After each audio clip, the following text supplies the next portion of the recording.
Sieste officiel. Le froid est bel et bien installé sur la France après un été plus qu'indien et des températures de printemps, voire d'été, en plein automne.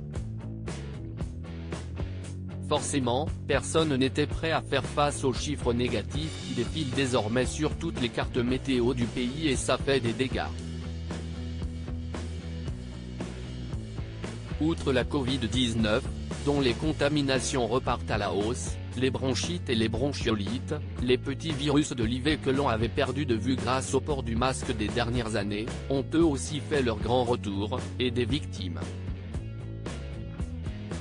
En démarrant C'est à vous ce lundi 12 décembre, Anne-Elisabeth Lemoine a dû faire sans l'un de ses chroniqueurs emblématiques. Émilie Tranay-Le-Guyenne était aux abonnés absents. Si la raison précise n'a pas été dévoilée par l'animatrice, elle a néanmoins précisé les raisons qui avaient poussé l'émission à faire sans elle. On est ensemble, en direct.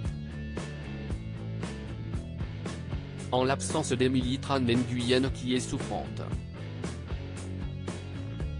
On l'embrasse très fort et on espère la retrouver très bientôt, a-t-elle expliqué face caméra tout en présentant le reste de l'équipe que composent Bertrand Chameroy, Patrick Cohen et Mathieu Béliard. Les aléas de la télévision. Les animateurs et chroniqueurs ne sont jamais à l'abri d'un petit pépin de santé les empêchant d'assurer les missions qui leur ont été confiées.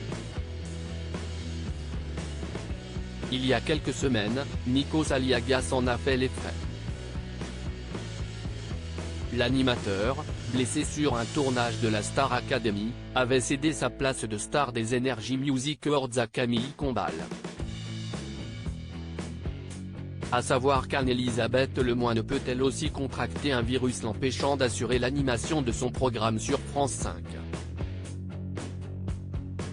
Si est-il d'ailleurs déjà arrivé. Si Babette, comme elle est surnommée dans le milieu, doit s'absenter pour des raisons de santé ou d'autres obligations professionnelles, elle peut compter sur son joker. Ce dernier n'est autre qu'Ali Badou, ancienne star de Canal+ où il animait le Grand Journal.